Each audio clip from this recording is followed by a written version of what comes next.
Have you ever known exactly what to say but stayed silent anyway?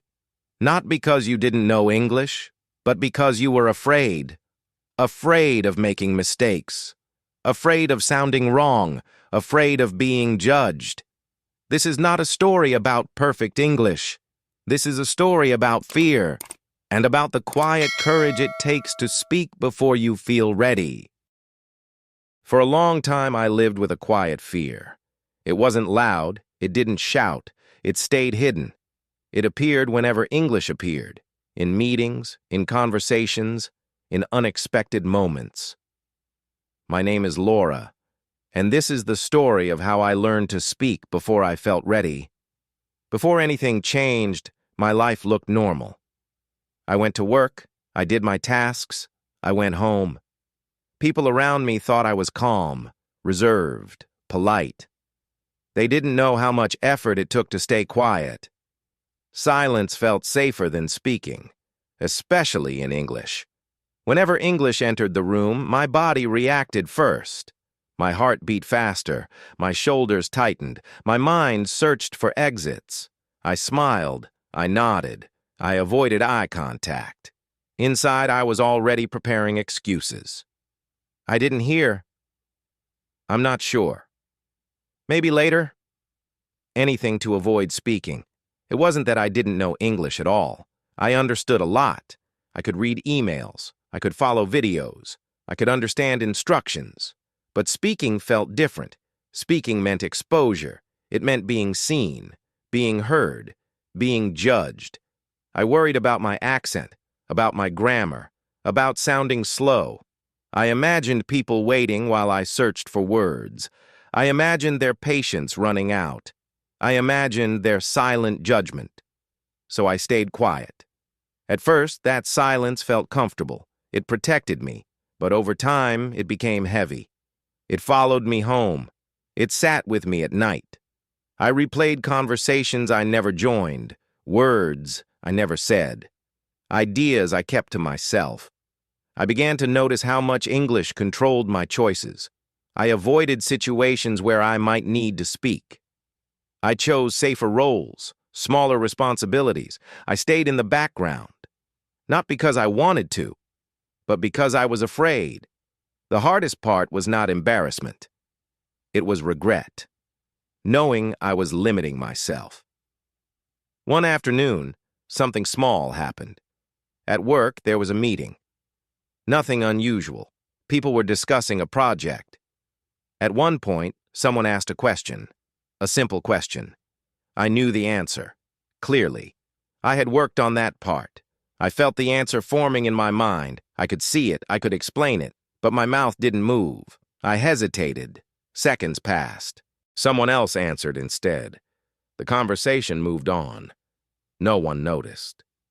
But I did. That moment stayed with me, not because it was dramatic, but because it was familiar. I realized this had happened too many times, moments where I could have spoken, could have contributed, could have been seen. And each time, I chose silence. That evening, I walked home slowly. The city was loud. Cars passed, people talked, life moved, and I felt small, not invisible, but smaller than I wanted to be. I asked myself a question I had avoided. What am I afraid of, really? It wasn't English. It was making mistakes. It was being imperfect in front of others. It was losing control. I had built my identity around being careful, being prepared, being correct. Speaking English threatened that image, because when you speak, you cannot edit. You cannot hide. You are exposed. That night, I didn't make a big decision.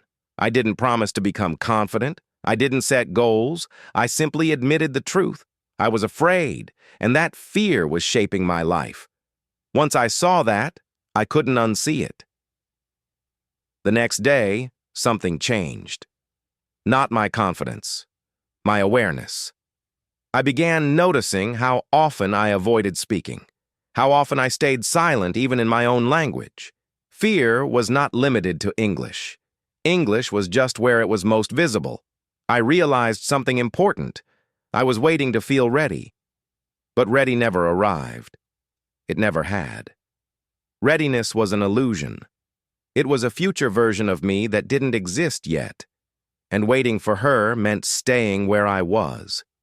That realization made me uncomfortable, but it also made me curious. What would happen if I stopped waiting? Not forever, just a little. That night, I opened my laptop. I searched for English videos. Not lessons, not grammar, just people talking, sharing stories, daily life, simple conversations. I pressed play. At first, I just listened. I didn't try to repeat. I didn't analyze. I let the sound fill the room. The voice was calm, slow enough. I didn't understand everything, but I stayed. 5 minutes passed, then 10. When the video ended, I felt something unexpected. Relief. Not because I had learned something, but because I hadn't run away. The next day, I listened again. Same video, same voice. This time, I noticed patterns, common phrases, familiar sounds. Still no speaking, just listening. I made a quiet agreement with myself. No pressure, no goals, just presence. Some days I listened for 5 minutes, some days for 20. There were days I didn't feel like it. On those days, I listened anyway. I wasn't trying to be good. I was trying to stay. Gradually, something shifted. English became less threatening. It didn't disappear, but it softened, like a noise you get used to. I started repeating short sentences, very quietly, almost like a secret. At first, my voice felt strange, foreign, as if it didn't belong to me. I stopped often. I laughed at myself, but I continued. One sentence, then another. I wasn't speaking to anyone else. I was speaking to myself, and that mattered. I didn't know it yet, but this was the beginning, not of fluency, but of courage. The courage to stay when fear appeared, to speak before feeling ready. And that decision, quiet and unnoticed, was about to change how I saw myself forever. At first, nothing dramatic happened. There was no sudden confidence, no clear improvement, just small, almost invisible steps. Each day I listened, the same kind of videos, the same calm voices. I let English exist in my space, while cooking, while cleaning, before sleeping. I didn't sit at a desk. I didn't take notes. I just listened. Sometimes I understood very little. Other times, I surprised myself. A sentence made sense. A phrase felt familiar. Those moments were quiet, but they mattered. After a while, listening no longer felt scary. It felt neutral, and neutrality was progress. One evening, without planning it, I repeated a sentence out loud. Not clearly, not confidently, but audibly. The sound startled me. Hearing my own voice speaking English felt unreal. I stopped the video. My heart beat faster. I felt exposed, even though I was alone. I laughed quietly and shook my head. This is silly, I told myself. But I tried again. The same sentence. Slower this time. My pronunciation was not perfect, but the sentence existed, outside my head. That night I repeated a few more, only short phrases. Then I stopped. It was enough. The next day I did it again. Not because I felt brave, but because the fear hadn't stopped me the day before. That felt important. I noticed something. Fear didn't disappear. It softened after I faced it, like a wave that loses strength after it hits the shore. Day by day, I added small challenges. I repeated sentences while walking. I spoke to myself in the kitchen. I described simple things, what I was doing, what I was thinking. At first, my thoughts moved faster than my words. I paused often.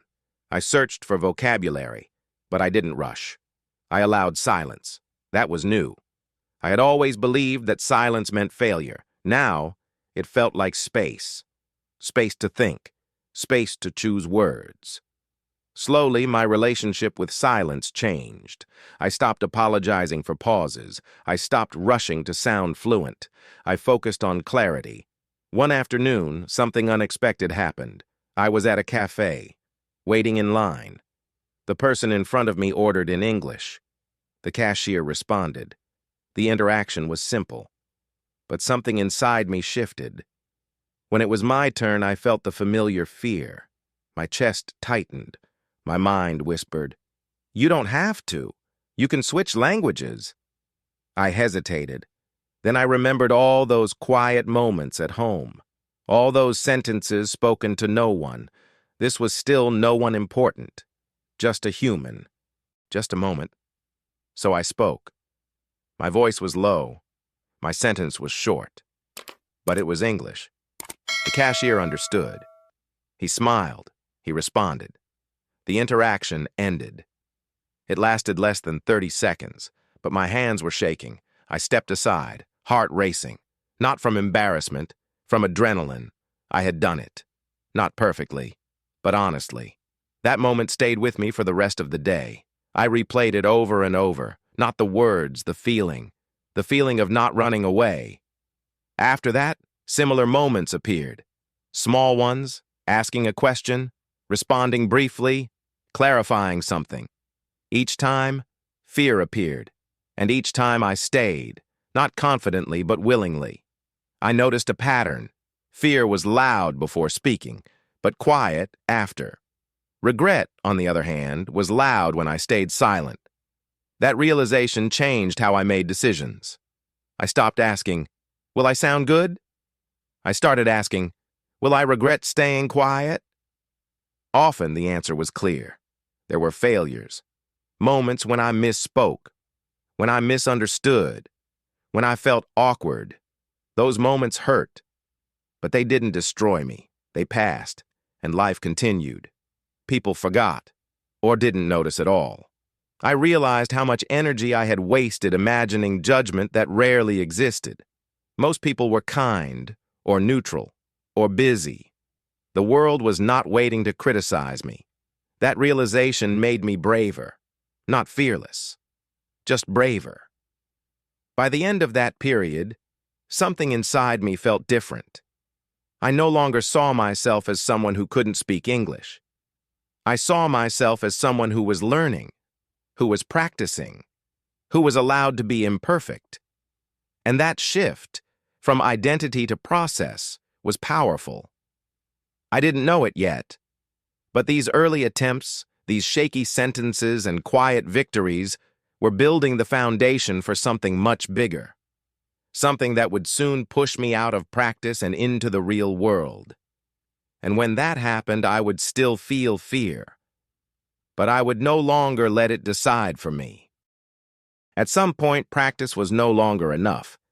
Repeating sentences at home had helped me begin, but life was waiting outside. Real conversations, real consequences, real reactions. And I knew I could not stay in the safe space forever. The first real test came at work. A new project started. There were meetings, emails, discussions. English was everywhere. Normally, I would sit quietly, listen, take notes, let others speak. But this time, something inside me felt different. Not confident, but aware. I noticed how often I wanted to speak, how many ideas appeared in my mind, and how quickly fear tried to stop them. "You'll slow the meeting down. You'll make mistakes. You'll sound unprofessional." Those thoughts were familiar, but now I recognized them. They were not warnings. They were habits. During one meeting, a question was asked. It wasn't complicated, but it mattered. I knew the answer. I felt my body react. Heart racing, breath shallow. That moment felt longer than it was. I had two choices: stay quiet or try. I remembered something I had learned. Fear is loud before action. Regret is loud after inaction. I took a breath, and I spoke. My sentence was simple, carefully chosen. I paused once, corrected myself. The room stayed quiet. Then someone nodded. Another person asked a follow-up question. The conversation continued. No one reacted negatively. No one corrected my grammar. No one looked impatient. The meeting moved on. But inside, I felt a shift. I had crossed another invisible line. After that, speaking did not become easy, but it became possible. I began to prepare differently, not memorizing scripts, but clarifying my thoughts. I learned to say, "Let me think for a second." I learned to ask, "Can you repeat that, please?" Those simple sentences gave me time. They gave me space. They allowed me to stay in the conversation. Mistakes still happened. Sometimes I chose the wrong word. Sometimes my sentence sounded strange. Sometimes I misunderstood. Those moments were uncomfortable. But they passed. The world did not end. And each time, I recovered faster. I stopped replaying my mistakes for hours afterward. I stopped judging myself as harshly. I realized that fluency was not about perfection. It was about recovery, about continuing even when something goes wrong. Outside of work, I challenged myself more. I joined social events where English was spoken. At first, I stayed on the edge, listening, observing. But I didn't leave early. That was progress. I learned to enter conversations with simple questions. Where are you from? What do you do? How long have you been here? Those questions opened doors, not because they were impressive, but because they were human. People responded warmly. They spoke slowly. They asked me questions back.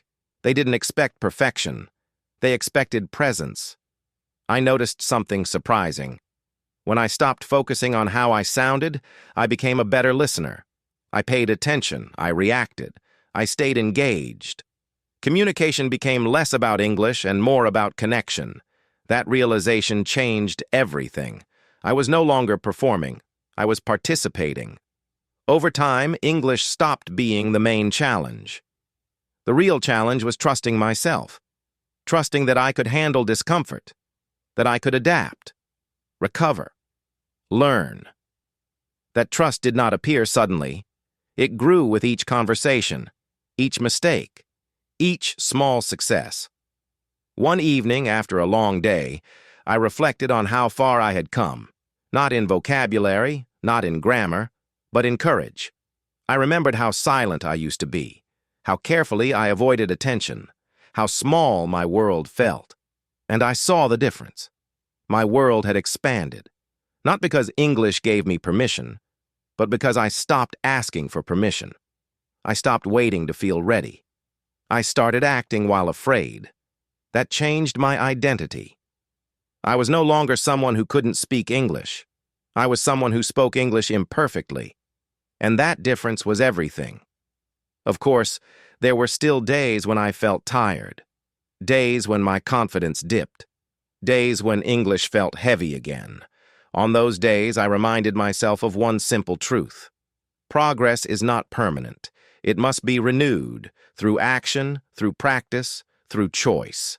I chose to continue, not dramatically, just consistently. I didn't know it yet. But this phase, this period of real-world use, was preparing me for a deeper understanding. An understanding that English was never the destination. It was the mirror.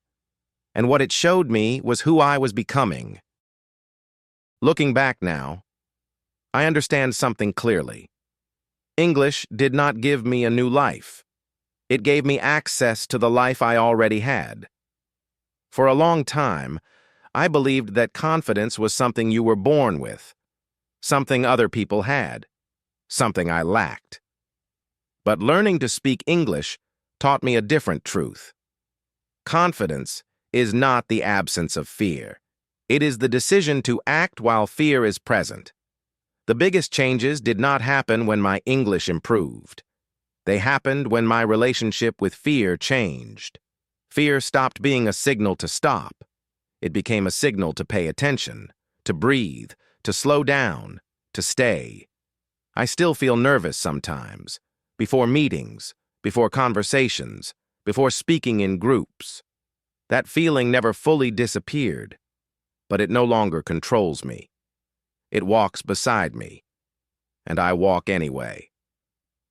English also changed how I see mistakes. I used to believe mistakes defined me. That one wrong sentence could erase everything else. Now, I see mistakes as part of communication, as proof that I am participating. Speaking imperfectly is not failure. Silence was. One of the most surprising lessons was realizing how kind people are. Not all of them, but most. When I stopped judging myself, others followed. When I allowed myself to be human, others responded with patience. The world did not demand perfection. It demanded presence. English also taught me to listen better, not just to words, but to tone, to emotion, to intention. Communication is not about saying everything perfectly. It is about understanding and being understood. Once I understood that, everything felt lighter. I stopped trying to impress. I started trying to connect. And connection is forgiving. It allows pauses. It allows mistakes. It allows growth. Today, English is still part of my life, not as a challenge, but as a companion. I read, I listen, I speak, sometimes confidently, sometimes carefully, but always honestly. I no longer measure my progress by how fluent I sound. I measure it by how willing I am to speak. That willingness is my real achievement. If you are listening to this and you are afraid to speak English, I want you to hear this. You are not weak. You are not slow. You are not incapable. You are simply at the beginning of a brave process. You don't need to feel confident. You don't need to be ready. You only need to stay when fear appears. Speak one sentence. Pause. Continue. That is enough. Fluency is built from imperfect moments. Confidence is built from repeated courage. And courage is often quiet. It doesn't announce itself. It doesn't feel heroic. It feels uncomfortable. But it changes lives. English may be your challenge, or it may be something else, but the lesson will be the same. The life you want is often just on the other side of fear. You don't have to rush. You don't have to be perfect. You just have to begin. And begin again. Thank you for listening to this story, for staying through the quiet moments. And if this story resonated with you, carry it with you. The next time fear asks you to stay silent, remember this. You don't need to wait to feel ready. Speak, even if your voice shakes, especially if your voice shakes. If you've made it this far, it means something inside you was listening. Maybe you saw yourself in this story. Maybe you've stayed silent when you wanted to speak. Remember this. You don't need perfect English to be heard. You don't need confidence to begin. You only need one small moment of courage. Speak one sentence. Pause, breathe, and continue. This journey is not about fluency. It's about choosing not to disappear. Thank you for staying. And when you're ready, I'll see you in the next story.